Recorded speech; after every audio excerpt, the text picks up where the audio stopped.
로마서 8장 28절부터 30절까지 말씀입니다. 제가 가진 신약성경으로는 250쪽입니다. 자, 우리 28절부터 30절까지 말씀 우리 함께 봉독하겠습니다. 우리가 알거니와 하나님을 사랑하는 자 곧 그의 뜻대로 부르심을 입은 자들에게는 모든 것이 합력하여 선을 이루느니라. 하나님이 미리 하신 자들을 또한 그 아들의 형상을 본받게 하기 위하여 미리 정하셨으니 이는 그로 많은 형제 중에서 맏아들이 되게 하려 하심이니라. 또 미리 정하신 그들을 또한 부르시고 부르신 그들을 또한 의롭다 하시고 의롭다 하신 그들을 또한 영화롭게 하셨느니라. 아멘. 잘 오셨습니다. 날씨가 춥죠?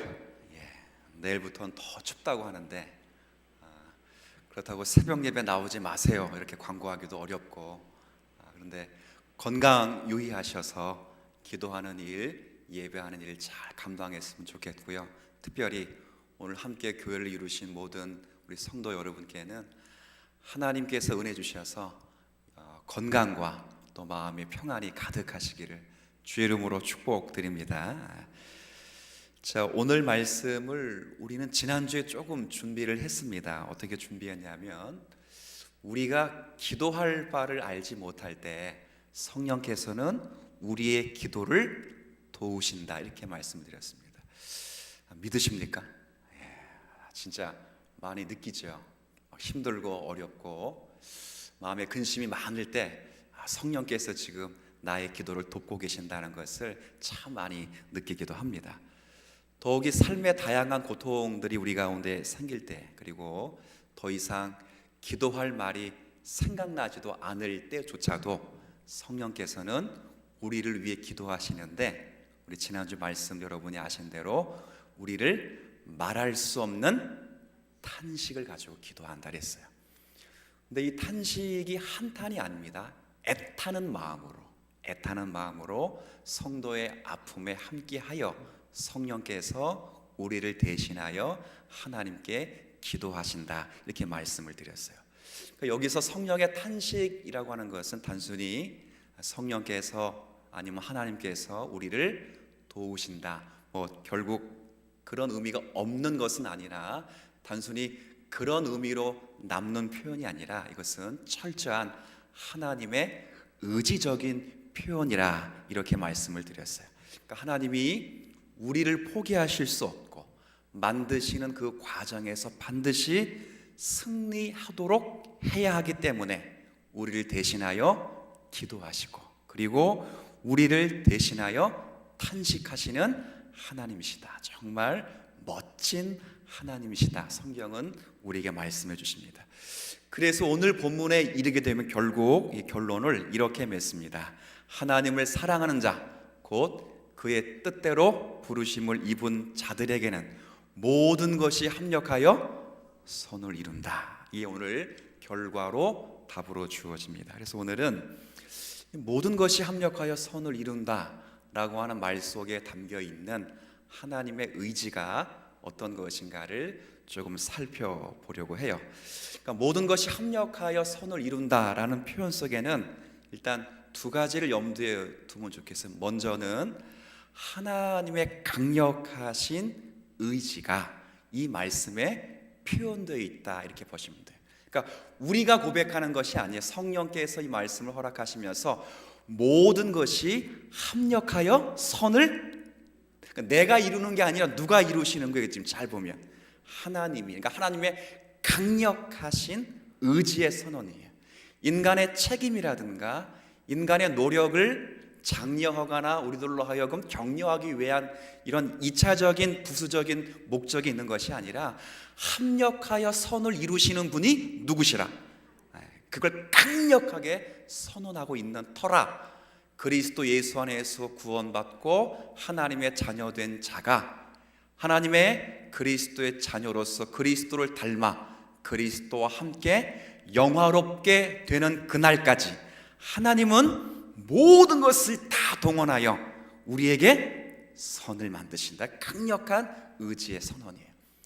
두 번째는 의지의 선언이기 때문에 하나님의 강력한 의지의 선언이기 때문에 실제적으로 적용점에서는 우리에게 생기는 모든 것, 좋은 일이나 또 반대로 나쁜 일이나 그리고 심지어는 실패되는 일처럼 보일지라도 사실 그 모든 일 속에는 새롭게 하시는 하나님을 바라보는 약속과 관련되어 있다는 것을 삶의 적용점으로 줘요.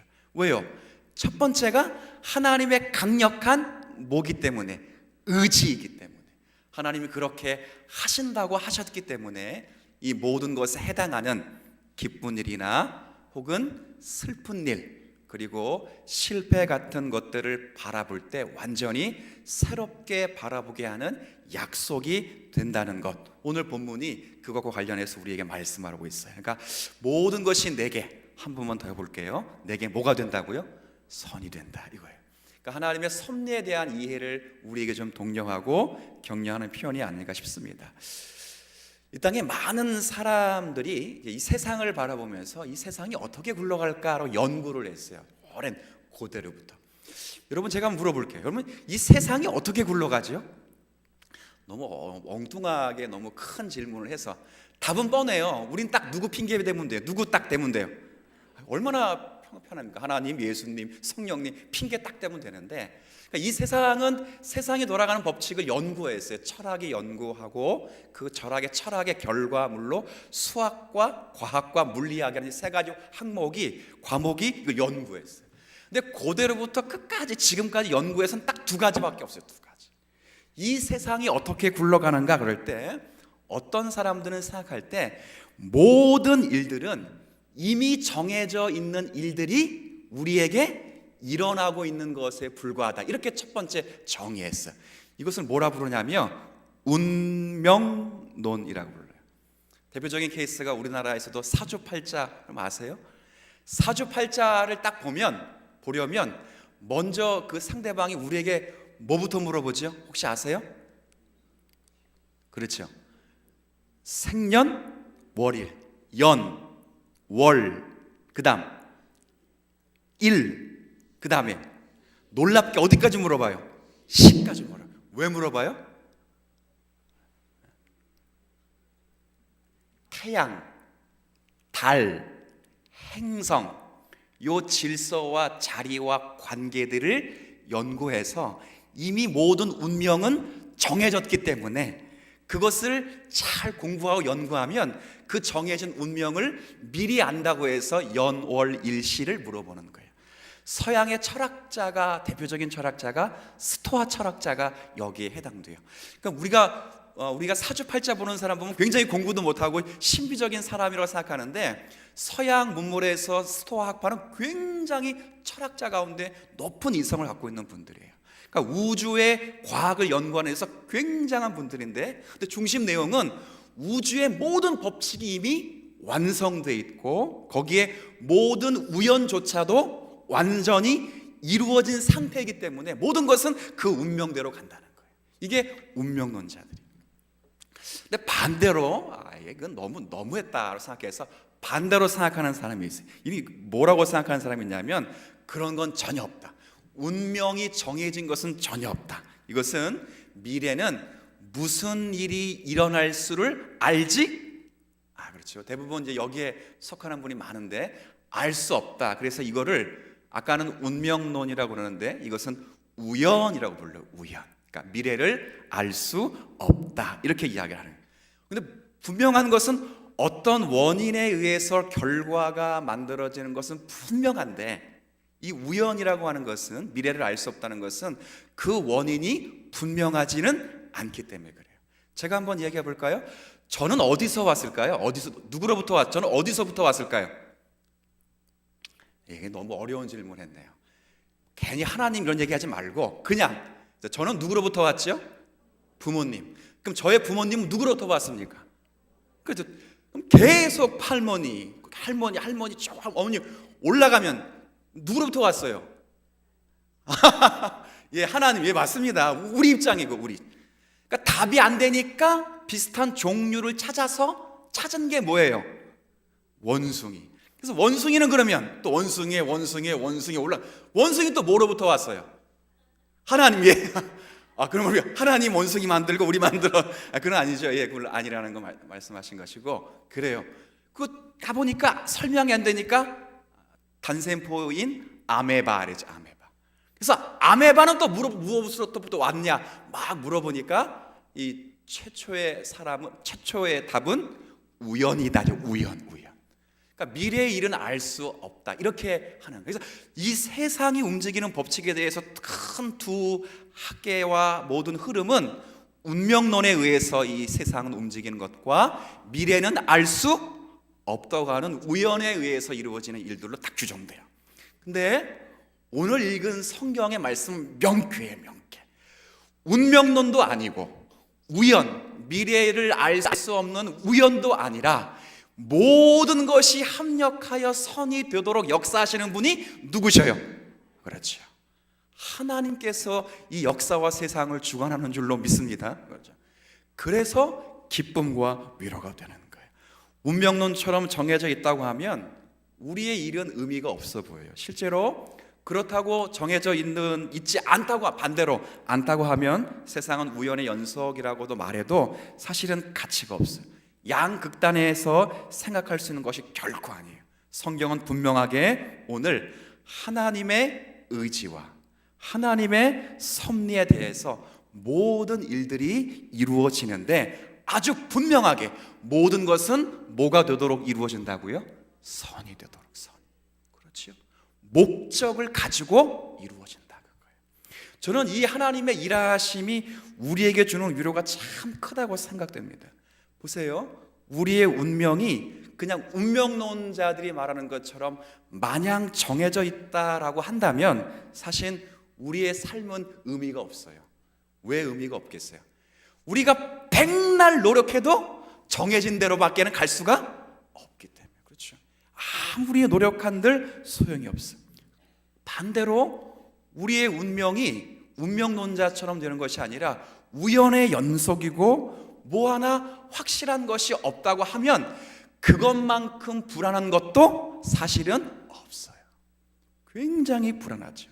그런데 오늘 성경에 우리에게 말씀하시고 있는 귀한 내용은 시작과 끝을 주고 계시고 원인과 결과가 단순한 우연의 법칙, 운명의 법칙이 아니라 가장 인격적인 하나님께서 무한하신 지혜와 무한하신 능력과 무한하신 선하심을 근거로 하여 당신이 목적하신 그 방향까지 가장 정확하게 우리에게도 유익이 되도록 역사하시는 하나님이 저와 여러분의 하나님이 되신다는 사실이 얼마나 우리에게 위로가 되는 줄을 전 모릅니다. 그렇죠? 성경의 말이에요.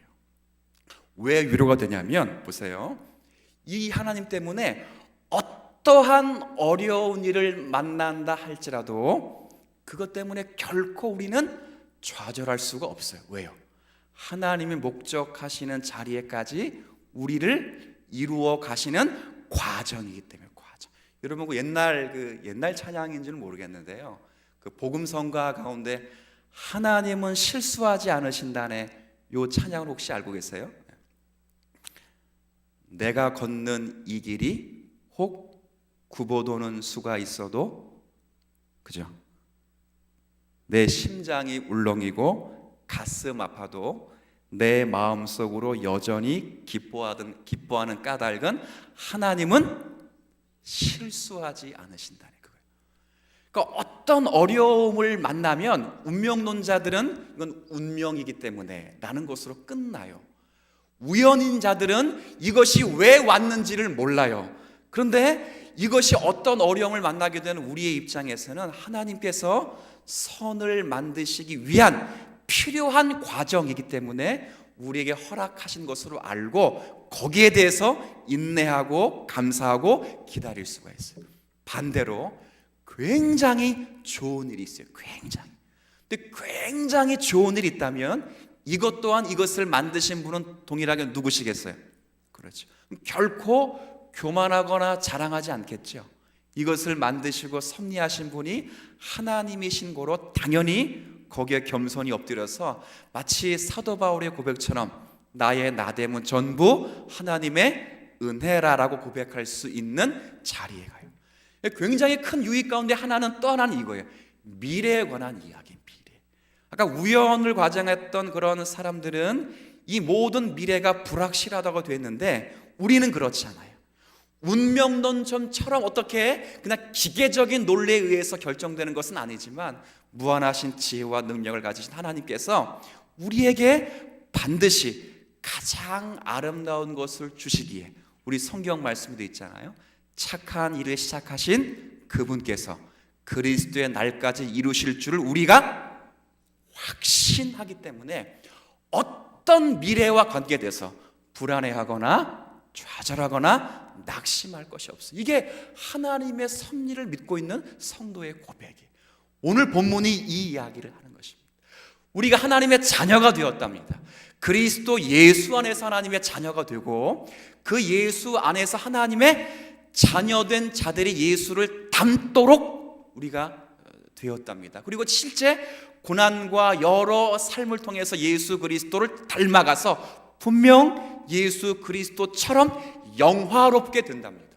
그 모든 과정을 우리가 누가 우리를 다스리고 인도하시는가 그럴 때 모든 것을 합력하여 선을 이루시는 누가요?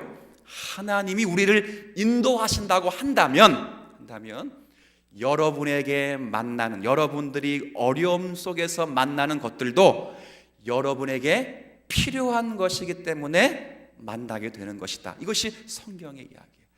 우리 그 305장을 기록한 존 뉴턴이라고 하는 나 같은 죄인 살리신이라고 고백한 분이 이 내용과 관계돼서 이런 표현을 적은 글이 있어서 제가 한 문장만 좀 읽어드릴게요. 자, 28절과 관계돼서 이런 표현을 썼어요. 그분이 허락하시는 것은 무엇이든지 우리에게 필요한 것이고 그분이 만류하시는 것은 어떠한 것도 불필요한 것이다. 이게 뭐예요? 그러니까 우리가 보기에 야, 저거 내게 있었으면 좋겠다 라고 생각하는 것인데 내게 그게 안 왔어요. 그게 안 온 이유는 내게 그것이 필요하지가 않았기 때문에, 하나님의 시각에서는 내게 유익하지가 않았기 때문에 안 왔다는 거죠. 그런 거 있잖아요. 살다가 야, 내가 그거 했으면 그냥 한 건 건지는 것인데 내가 그거 못해가지고 그거 못 건졌다 이렇게 말하는 것 굉장히 후회가 되지만 내게 필요한 것이 내게 오지 않았을 때 존 뉴턴이라고 하신 분은 이 말씀에 의해서 뭐라고 설명했냐면 내게 분명히 필요한 것처럼 보이지만 내게 오지 않은 것은 내게 하나님이 필요 없다고 생각하셨기 때문에 하나님이 주시지를 않은 거예요. 반대로 나 이거 원치 않았어. 근데 하나님이 그걸 내게 주셔서 그것 때문에 고민하고 갈등하고 괴로워하고 눈물 흘리는 경우가 있다면 그것이 그냥 액땜하는 운명론자들처럼 받아야 되는 그런 자리에 서 있어야 될 위치가 아니라 그것이 나는 필요 없다고 생각되겠지만 하나님의 시각에서는 내게 반드시 뭐한 거라고요? 필요한 것이기 때문에 내게 허락하신 거예요. 그것 때문에 하나님께 뭐하여 기도하고 그것 때문에 하나님을 바라보고 그의 때문에 이 인격이 가르쳐지고 그것을 다듬어 인격을 다듬어 겸손하게 되면서 삶이 점점 풍성하게 되는 경우가 있어요. 그래서 오늘 28절의 말씀처럼 우리가 살면서 겪는 어려움이 모든 것들은 우리에 대한 하나님의 사랑으로 확실하게 보게 해주는 거예요. 고난도 마찬가지. 제가 고난 지지난주부터 고난에 대해서 말씀을 드리는데 고난이 선하다는 이야기를 하는 것이 아니에요. 하나님이 그것들이 선이 되도록 역사하실 뿐이에요. 여러분이 고난을 즐기거나 고난을 환영할 이유는 전혀 없어요. 제가 오늘 새벽에도 말씀드렸죠. 저는 여러분들이 고난받도록 기도해 본 적이 이 교회에 와서 한 번도 없어요. 단지 뭐라고는 기도했냐면 여러분이 고난을 만나면 그 고난이 반드시 여러분에게 선이 되도록 하나님이 역사해 주시기를 원합니다 라고는 기도해 봤지, 우리 저 권사님 고난 왕창 만나게 해주세요 이렇게 기도해 본 적은 없어요. 여러분들도 고난을 환영하거나 즐거워할 필요는 없어요. 우리는 그걸 원하지도 않고 본성상 그걸 기도하거나 바라지도 않아요. 근데 삶을 살아보면 그런 것들을 만날 수밖에 없는 신앙의 삶을 살아요. 그럴 때 그것이 내게는 필요 없지만 그것으로 인하여 우리의 인격을 다듬고 그리스도를 더욱 배우도록 하나님 입장에서는 그것이 내게 필요한 것이기 때문에 내게 허락하셨다는 것을 이 말씀을 통해서 분명히 말씀해 주고 있는 그런 말씀이에요. 근데 오늘 중요한 것은 여하튼 모든 것이 다 협력해서 선을 이루게 되는 것은 분명하는데, 그럼 모든 것이 협력하여 선을 이룰 때 누구에게 선을 이루는가? 그럴 때 오늘 말씀 28절을 다시 한번 보세요. 28절 그 앞부분에 우리가 알거니와 이렇게 되어 있어요. 하나님을 모하는 사람들. 그러니까 모든 것이 합력하여 선이 되는 것은 믿지 않는 사람들이 대상자가 아니에요. 하나님을 모하는 자, 열렬히 사랑하는 자, 하나님을 위해 살기로 헌신된 자들에게만 하나님은 슬픔, 괴로움, 그리고 기쁨, 즐거움, 거기다 고난, 심지어는 우리의 실패까지라도 동원해서 하나님께 영광이 되도록 역사하신다는 것. 아무라가 아니에요. 하나님을 열렬히 사랑하는 자. 자, 그런 자가 누구예요? 28절 중간에 곧 그의 뜻대로 부르심을 입은 자들, 하나님 되심을 인정하고 받아들여서 그분을 섬기는 자들이지만 동시에 하나님께로부터 부름받은 그들에게만 모든 것이 합력하여 선을 이룰 수 있다, 그렇게 말해요. 근데 여기서 말하는, 제가 이제 계속 선 그러는데 여기서 말하는 선은 뭔가? 분명히 우리 지난 시간에 한번 확인해 봤어요. 자, 여기서 말하는 선은 29절에 있어요. 한번 여러분이 29절 한번 읽어주세요. 시작. 하나님이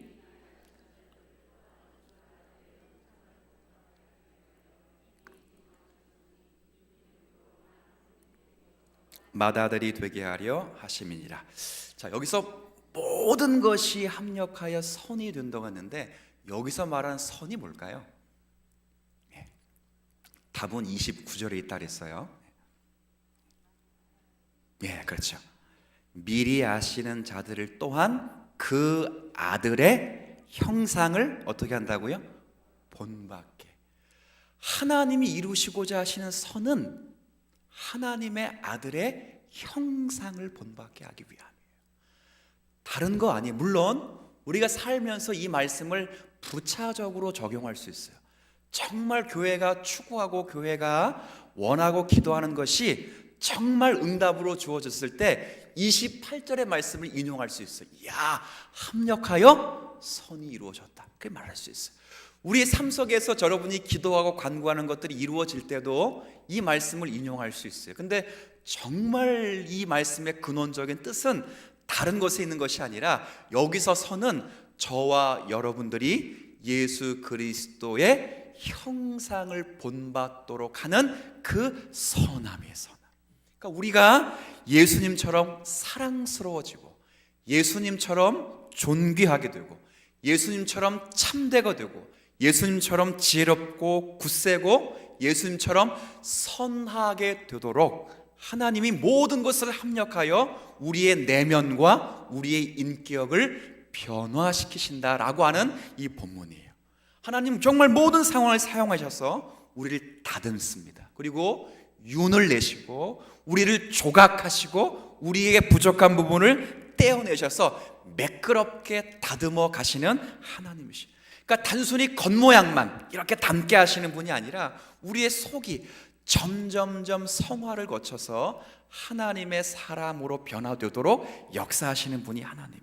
그래서 오늘 지난번에 읽었던 말씀 가운데 15절에 분명 우리는 하나님의 아들이 분명해요. 8장 15절 한번 이런 말씀 한번 보세요.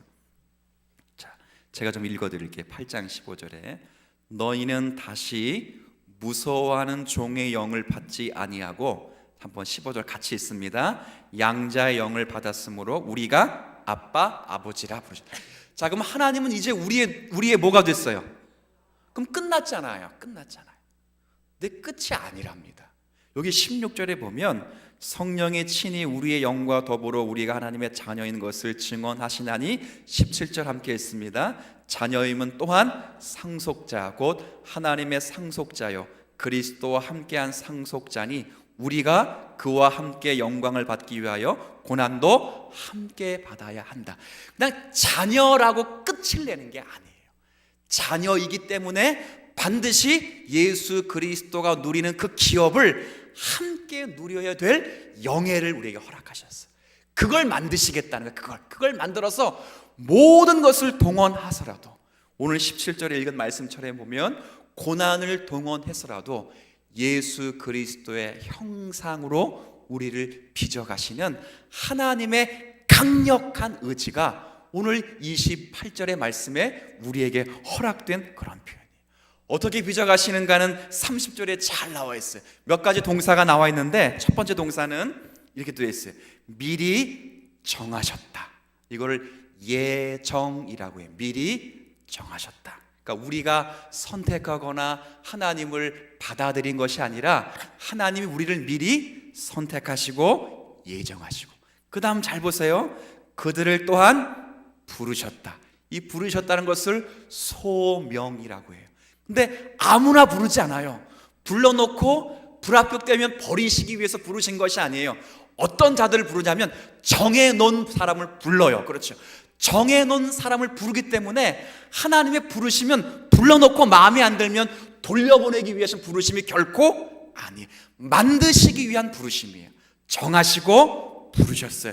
그래서 뭐라고 하세요? 의롭다고 하세요. 믿음을 부여해 주시고, 우리 이미 로마서 4장을 통해서 아브라함의 믿음이 얼마나 하나님의 은혜의 시각에서 기록된 것인가를 확인했어요.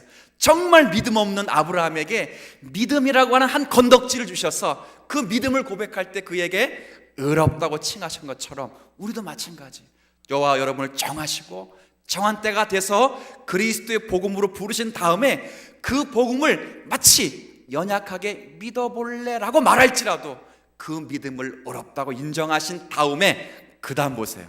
그들을 또한 30절 마지막에 어떻게 하셨다고요? 영화롭게 하셨다. 그렇게 세워가시고 만들어가시고 고쳐가시고 성화시키셔서 맏아들이 되도록 하나님이 하셨다. 근데 잘 보세요. 모든 시제가 30절 마지막에 뭘로 끝났어요? 하셨느니라. 시제 구분이 혹시 현재예요? 미래예요? 과거예요? 예, 근데 맞아요. 과거. 이게 이제 헬라어 동사로 보면 과거에도 과거 완료예요. 완료. 과거에 이미 하나님의 작정 가운데 끝난 거예요. 우리는 그런 사람이에요. 그러니까 여러분과 저는 못난 사람들이 아니에요. 하나님이 저와 여러분을 딱 찍어놓고 그리고 불렀어요. 불렀는데 잼뱅들이야, 잼뱅. 불렀는데 뭐 하나 나을 것이 없어요. 다시 돌려보내지 않아요. 왜요? 정해놨기 때문에 그래요. 부르셨어요. 부르신 다음에 우리에게 믿음을 주세요. 이스라엘의 신앙의 핵심과 이스라엘 신앙의 중심이 뭐예요? 한 분이시요, 영원하시고 의로우시고 거룩하신 참된 하나님이 언약 속에서 자기 자신을 이스라엘의 하나님으로만 규정하신 것이 이스라엘 백성들의 신앙의 핵심이듯이 저 여러분도 그런 은혜를 누려요. 우리의 부족함과 우리의 모자람이 너무 많을지라도 하나님이 우리를 부르셔서 세워가실 그 자리에 있는 저와 여러분이기 때문에 하나님은 우리에게 계속 하나님 되신다고 하시는 그 사실로 인하여 우리에게 당신의 역사를 중단하지 않는 은혜를 우리가 누리며 살아요. 그래서 어디에까지 결국 가게 되냐면 30절의 마지막에 그들을 또한 어디까지 불러요? 영화롭게 맏아들의 형상이 되도록 하시는 자리에 부른다, 그 말이에요. 굉장히 놀라운 전 사실이라 믿습니다. 우리가 부르심을 받은 백성들이라면 여러분 이미 하나님의 사랑을 받았고 하나님께로부터 정해진 사람이고 의롭다함을 받은 사람이고 이제 곧 영화롭게 될 사람이신 줄을 믿으시길 바랍니다. 그때까지는 하나님이 정말 저와 여러분에게 모든 것이 합력하여 선이 되도록 역사하실 것입니다. 여러분이 기쁜 일을 만나나 슬픈 일을 만나나 무엇 하나 여러분에게 손해되는 일이 없습니다. 괴로우면 괴로운 대로 여러분이 성장하고 큽니다. 그리고 더 커지죠. 즐거우면 즐거운 대로 하나님께 감사하며 자족하며 기뻐하며 살아갈 운명으로 앉습니다. 왜요? 우리가 그리스도 예수 안에 있기 때문에 그렇습니다. 1절 말씀 읽고 마무리하죠. 8장 1절. 자, 이 말씀을 어디서부터 시작하고 있었는지를 다시 한번 확인하면 좋겠습니다. 8장 1절 시작. 그러므로 이제 그리스도 예수 안에 있는 자에게는 결코 지옥 가지 않는다 그런 의미가 아니라는 것을 8장을 통해서 확인하라. 성경은 그렇게 말하고 있다는 것을 확인하시고 이 하나님의 의지를 우리 소요리 문답 지난 주일 오후 때 배웠어요. 사람의 제일된 목적은 하나님을 그분을 영원토록 즐기십시오. 그분의 의지를 즐기십시오. 즐기셔서 여러분의 신자된 그 자리에 충성뿐만 아니라 감사의 고백이 맺히기를 주의 이름으로 축원합니다.